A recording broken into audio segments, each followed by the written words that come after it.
Years ago, when my beliefs included a God, I prayed when suffering or upon seeing another in distress. About a decade ago, I started questioning that process. My questions started with source and purpose.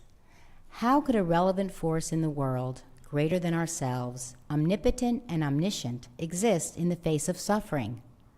How could God desire, even demand, praise, petition, and thanksgiving while letting horrific happenings occur despite that praise, petition, and thanksgiving?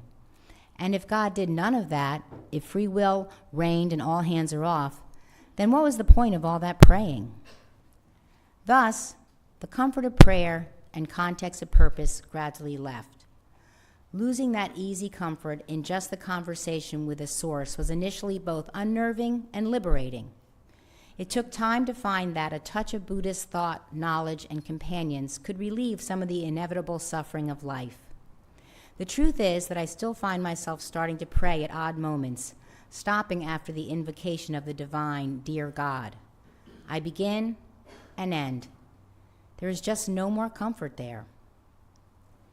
Sharing suffering lightens me a bit, and when commiseration follows my sharing, I'm reminded that very few, if any, of our pains are unique. We all get sick, become disappointed, lose heart, lose love, lose sleep, lose hope, ponder the place we have in the world, and worry about those closest to us, as well as those nameless ones thousands of miles away. So we don't suffer alone, even when we are alone. I've many times taken comfort in that reality. With 7 billion other humans on the planet, I'm likely not the only one experiencing anything, and somehow that helps. So I sit without a sense of greater purpose to the rain that falls, other than that is the rain that falls. I've not been faced with a truly horrific, so one could say I've not truly been tested by suffering. But I've had my own traumas in my 44 years. In the past decade or so, I've met with greater adversity than in the previous 3 combined. And yet, finding comfort has been far easier. I don't ask the question of the greater purpose to suffering anymore. I suffer. I will continue to suffer. So will all others.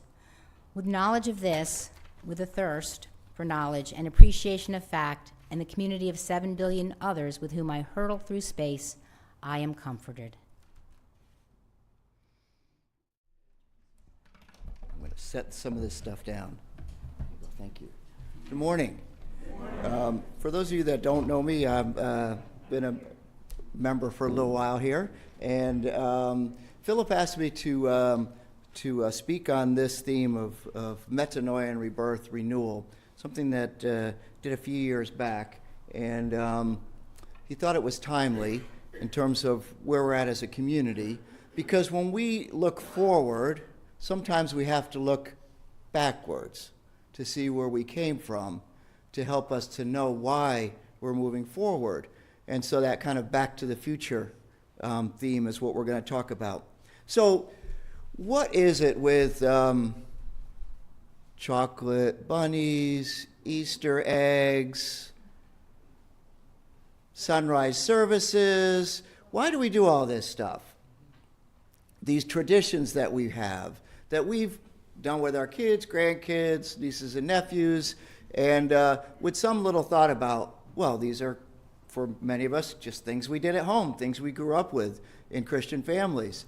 And other people looked at us quite strangely and said, why are you doing these silly things that really have nothing to do with Christianity, so to speak? And symbols are what we use in terms of our faith. These are all symbols, right? They're stories. They help people to understand, again, what is behind why we're doing. Now, in the spirit of the Easter tradition, we're going to step back in time a little bit before the Christian concept of Easter and go to the ancient pagan and earth-centered traditions and spiritualities and bring them forward to reflect on where we are today and why these principles, to some of us who were in Christian traditions or still adhere to Christian traditions, work with, and then other of us that just decide what we would like to do with these traditions and how we would, or maybe not, incorporate them into our spiritualities. So when we look at symbols of Easter, that were adopted by the Christians, such as the cross, the Son of God, the Easter bunny, Easter eggs. They date back to these ancient pagan roots. And they're going to help us to look at some universal truths that we have as a community. New life, fertility, Easter, springtime roots, they date back to the remotest antiquity. Indeed, the blossoming of spring was something very important to the ancients. They revered this life-renewing time of year because winter had passed and the sun was literally born again. When you think of the pagan equinox, the spring equinox, what does that mean? When we hit spring, it means that the sun, of the time of daylight and of night are exactly equal. And from that point onward, the sun is actually going to be out longer than night. So the idea of the crossification, which was the word of the sun in the vernal equinox, is the time that they said in the pagan rites that the sun was resurrected as the day becomes longer than night. So indeed, for some of us know that the Christian date, unlike Christmas, of Easter is not fixed, right? Could be in March, could be in April, different times of the year. And that's because the ecclesiastical or the church calendar, which is founded by the Roman Catholic Church, is actually somewhat more or less in line with what we call the astronomical calendar, which is, as you know, the context of the lunar calendar. So what happens is, in the phases of the moon, we ground Easter in the context of those phases in a very earth-centered tradition. The Jewish community, out of which Christianity arose, also incorporated pagan traditions of Passover rites. Incorporating the pagan idea of rebirth of the sun, Christianity replaced the sun, S-U-N, with the sun, S-O-N, that being Jesus Christ. He represented not only the sun, but the Passover lamb. Now, the lamb and other animals have been traditionally used in Passover, right, ritually sacrificed for thousands of years, primarily among and including the Egyptians. And, for example, this goes back thousands of years ago. Okay? The Sumerian goddess Inanna or Ishtar was hung naked on a stake and subsequently was resurrected and ascended from the underworld. And these are traditions that both the Jewish community and the Christian community would have known about because they were pagan traditions. Now, Easter bunnies. All right, who starts with the head? Head? Okay, who starts with the tail? All right. So just, this is an important theological, okay, we'll talk about that later, but that is, there's a lot of very important consequences of where you start and where you end off. The fact of the matter is, the more important question is, do you get solid or hollow, okay? I always knew my parents were cheap when I got the hollow ones that year, right? I mean, come on, you want a solid Easter bunny. But the pagan festival that's pronounced Ostra or Istra, that's a great northern goddess, okay, whose symbol was the rabbit. And this exchange of eggs is a very ancient custom celebrated by many cultures to celebrate fertility and rebirth. Now, in the New Testament, we don't see any Easter celebrations, but eventually Christianity came to accommodate and later on to kind of usurp the pagan traditions of the time. Early church fathers celebrated it, and in an iconic twist, there was a cult that actually was on Vatican Hill, the Cebele cult, and Cebele's lover Attis was born of a virgin, died, and was reborn annually. The spring festival began as a day of blood on Black Friday, rising to a crescendo after 3 days, rejoicing over the resurrection. There was actually violent conflict between the followers of Jesus and the followers of Cebele to see who was actually the real God and who was the imposter in terms of resurrection. And throughout the ancient world, you found that Christianity actually flourished in traditions where these popular resurrection God myths existed. Even as late as the 4th century, there was a pagan Sol Invictus called Mithras, and he was the last pagan cult that the Roman Catholic Church had to overcome. Dionysus was a divine child resurrected by his grandmother, and Dionysus also brought his mom, Semele, back to life. So you see these resurrection stories. they're not just unique to Christianity, they're unique to the sense that they symbolize rebirth and renewal. Now, I'm going to talk a little bit of theology here. So those of you that want to go to sleep, go ahead. I'll get back to you in a little bit, okay? But let's look at the Christian construct of Easter, okay? Jesus, as part of the Trinitarian Godhead, comes to earth and takes a human divine form through a virgin as the Messiah. He's destined to die on the cross and come alive again to atone for our sins. That's the brief version, right? Now, this construct at its core can be problematic to some Unitarian Universalists. On the Unitarian side, because the Unitarians, as opposed to Trinitarians, were the heretics because they believed that Jesus was a prophet but was not God. On the Universalist side, they believed that God's immense love could not preclude salvation for all. So they rejected the argument that the only way to heaven was through Jesus' sacrifice. So those are our roots of Unitarian Universalists, where they had difficulty with that construct of Easter.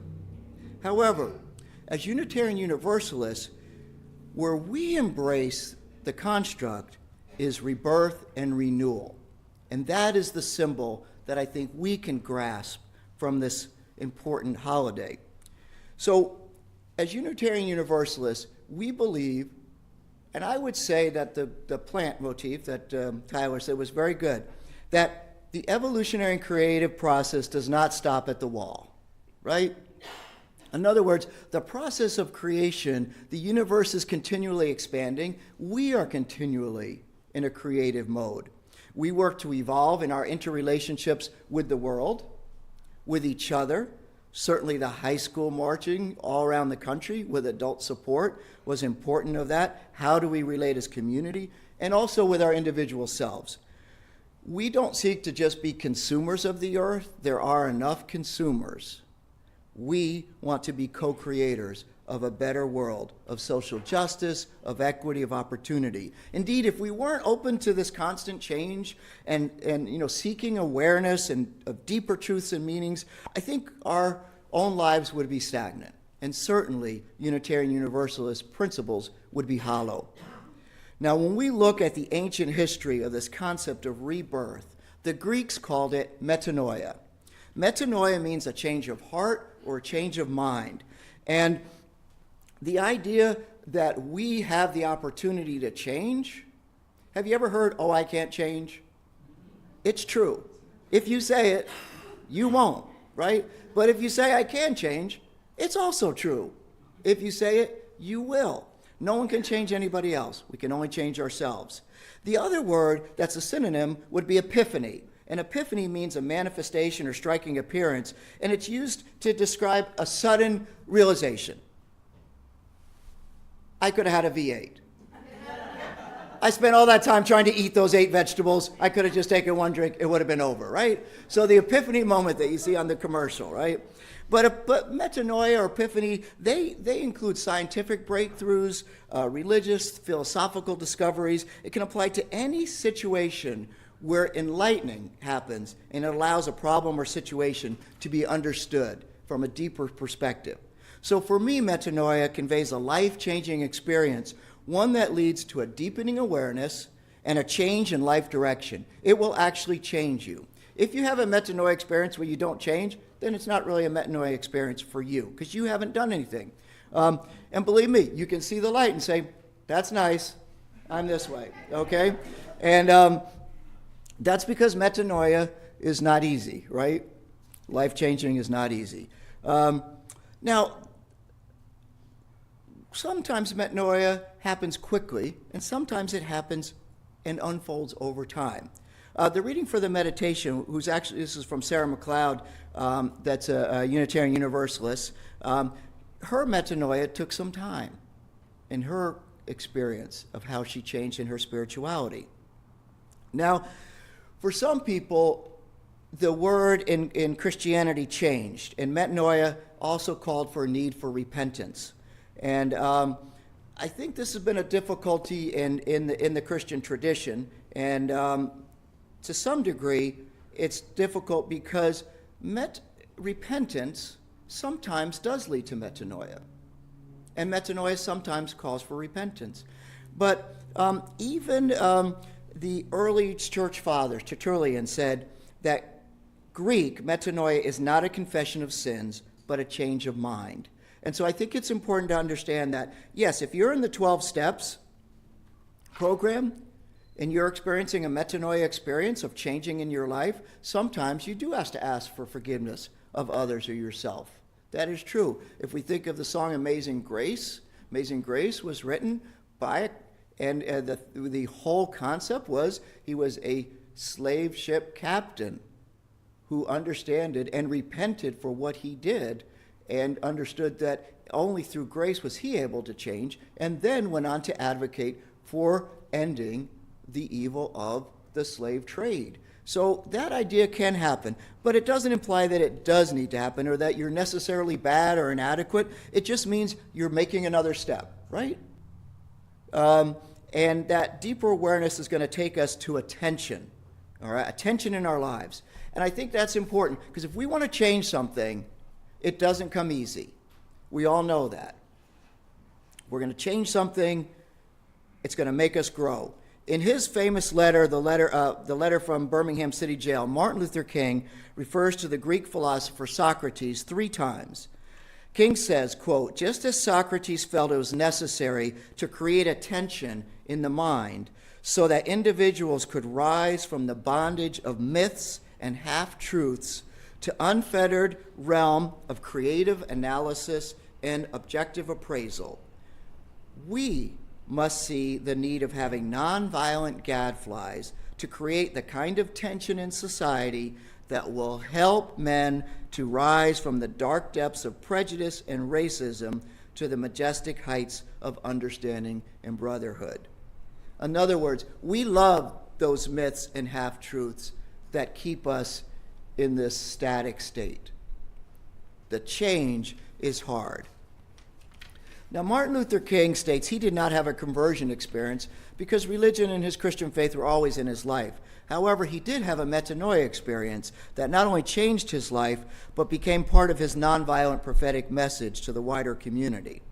Now, some of us might express the divine nature differently than Martin Luther King, but as a Southern Baptist minister, it's important to listen to the experience of him and all prophets in their own words, because I would say that people like Martin Luther King and other prophets, they have connected with the transcendence in a way that most of us probably will never do. So when I read these words, you can replace the language you would like to, but I like to read these words from his book, The Strength to Love. He says, "After a particularly strenuous day, I settled in bed at a late hour. My wife had already fallen asleep, and I was about to doze off when the telephone rang. He had had many threats over phone calls and letters over time." Goes on to say, an angry voice said, "Listen, N, we've taken all we want from you. Before next week, you'll be sorry you ever came to Montgomery." I hung up, but I could not sleep. It seemed that all my fears had come down on me at once. I had reached the saturation point. I got out of bed and began to walk the floor. Finally, I went to the kitchen and heated a pot of coffee. I was ready to give up. I tried to think of a way to move out of the picture without appearing to be a coward. In this state of exhaustion, when my courage had almost gone, I was determined to take my problem to God. My head in my hands, I bowed over the kitchen table and prayed aloud. The words I spoke to God that midnight are still vivid in my memory. Quote, "I'm taking a stand for what I believe is right, but now I am afraid. The people are looking to me for leadership, and if I stand before them without strength and courage, they too will falter. I'm at the end of my powers. I have nothing left. I've come to the point where I can't face it alone." At that moment, I experienced the presence of the divine as I had never before experienced him. It seemed as though I could hear the quiet assurance of an inner voice saying, "Stand up for righteousness. Stand up for truth. God will be at your side forever. Almost at once, my fears began to pass from me. My uncertainty disappeared. I was ready to face anything. The outer situation remained the same, but God had given me inner calm. 3 nights later, our home was bombed. Strangely enough, I accepted the word of the bombing calmly. My experience with God had given me new strength and trust. I now knew that God is able to give us interior resources to face the storms and problems of life. So what lesson can we learn from Dr. King's and other prophetic experiences and other normal people's experiences? While metanoia can lead to a group conversion of a change of heart or mind, it's first and foremost a personal experience. Individuals who have experienced this change will reach out to others.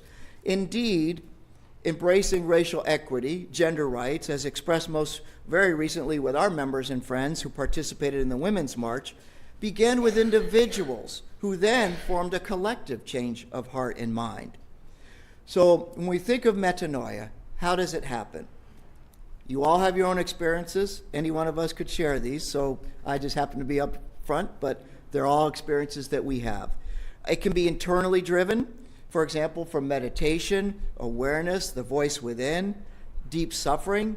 Conversely, can be of feelings of grace, love, and peace. As the opening hymn, love calls, love responds. It can stem from external realities, being moved by the human condition, a tragedy or a joyous experience, the death of a loved one, the beauty of listening to Jeannie and Tim play, reading a poem, experiencing a mountainscape, experiencing the birth of a child. It can be spontaneous. Things can happen quickly, all of a sudden, or it can be part of a deliberate process. For example, in scientific research and in human reasoning, the rational thought process is often accompanied by the aha moments, making new connections after much hard work that for months and years had no results. I would say also it results in stripping half-truths and myths, that sometimes these experiences, internal and external, help us. So one experience that I had when I was in middle school, I've shared this with some folks here, we were studying in earth science, studying the atmosphere, right? All the layers going up to the universe and the earth's layers to the crust down to the molten core. And as one day I was laying on the grass in my front yard, and I looked up to the blue sky, and I had my epiphany. I knew right then that there was no heaven above, as I had been taught in church, only the atmosphere leading up to the universe and stars and galaxies, and there was no hell below, only the layers of earth, perhaps that molten lava, I don't know, down there, could be, leading to its core. Now, this was a very comforting feeling to me because it was kind of a grown-up notion that it was something different from what I was being taught at church. And although I didn't realize that at the moment, what it did is it opened me up to the other experiences, other traditions, from secularism to Buddhism, and everything in between, that there was no one right answer, but there was answers. But it actually started to help me come up with my answer, right? Now, you need to trust your experience. And in doing so, you need to have a very healthy skepticism of your experience, right? Well, you need to test it, you need to probe it, because it's not always true, even if it looks like it's true. When I was young, we used to go to Newark Airport. Anybody been to Newark Airport? Sorry about that. All right. So, but when I was young, this is way before 9/11, we used to go watch the plane. There was an observational deck. You could watch the planes land and take off. Okay, it wasn't a very exciting life in New Jersey, okay? But it was exciting for us because we'd never been on planes. And one trip, when my sister was 5 at the time, and as the plane was going by, my father stepped on my mother's toe. And she said, ouch. Well, my sister was convinced that that plane had run over my mother's foot. And no matter how much we told her, all the way on the way home, it was the plane ran over mommy's toe. The plane ran over mommy's toe. And so the way I say that, because that story seems harmless, but the truth and its meaning of these experiences does have consequences.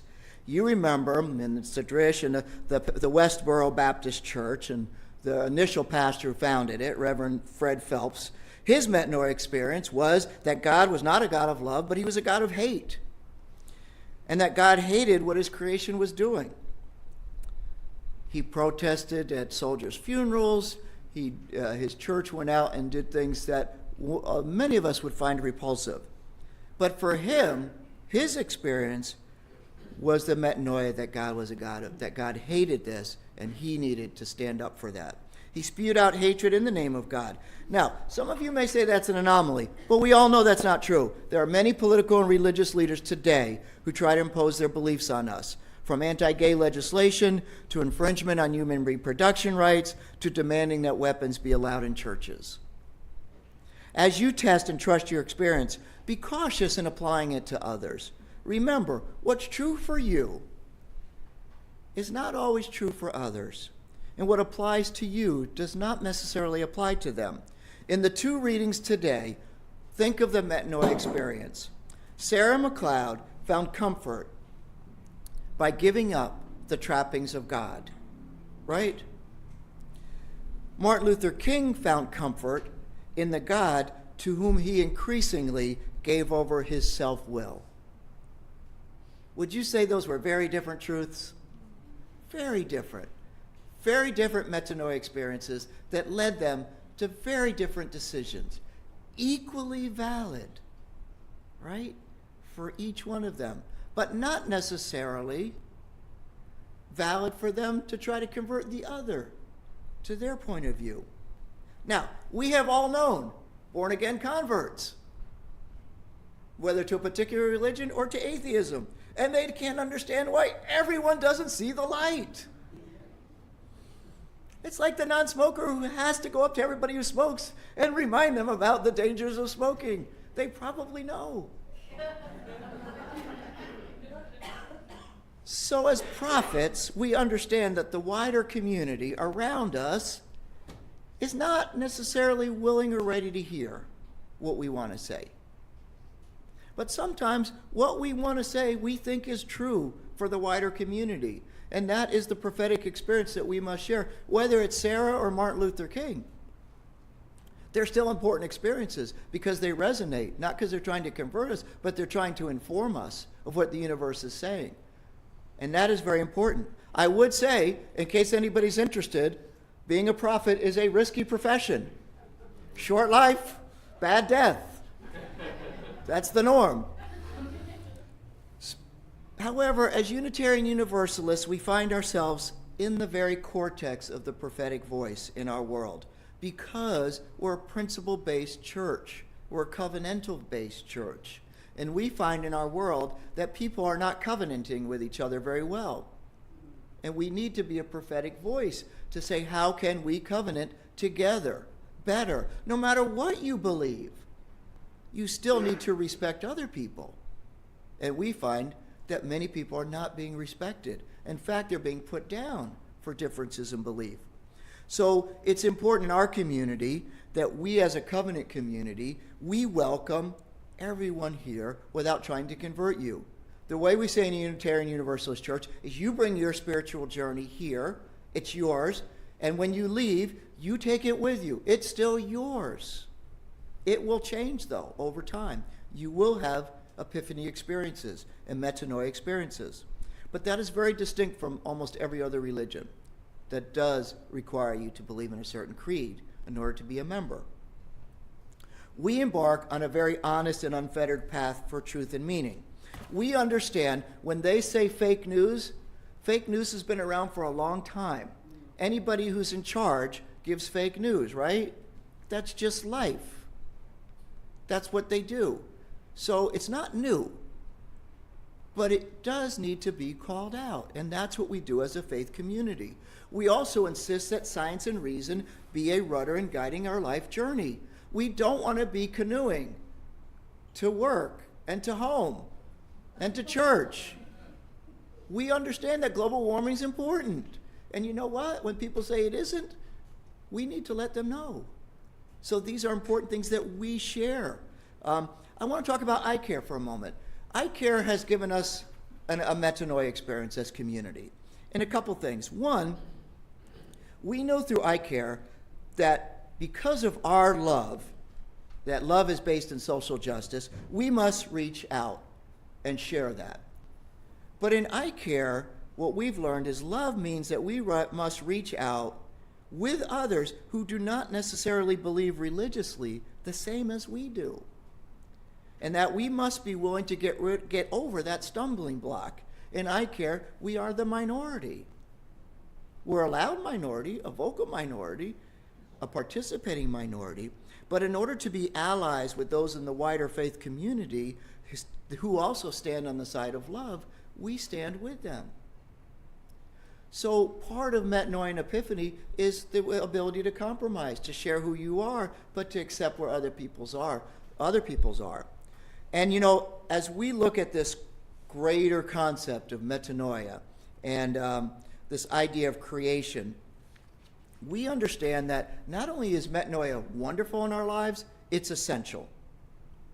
So as you look at the internal, the external, and maybe in social break today, if you had a chance not just to talk about the weather, but if you have had a metanoia or epiphany experience, share that with somebody. Something that changed your life. Something that redirected. Might have been instantaneously, might have been over time. Because I think that is the true meaning of Easter for all of us, whether Christian or other faiths, and whether not in any particular faith, the meanings of the cross, of the resurrection, of the Easter bunny and the Easter eggs, and all of these symbols, they're really helping us to understand that we are all called to rebirth, to renewal, each and every day. So, on behalf of Ishtar, Ostre, Jesus, our fellow UU Sarah McLeod, and Martin Luther King, I want to wish each of you rebirth and renewal today and every day, and especially I wish each of you special moments of metanoia, moments of that deep awareness that happens ever so often, that brings you to a new level of growth in your spirituality and into your intellectual journey as you fight for social justice and stand on the side of love as Unitarian Universalists. Thank you. Thank you.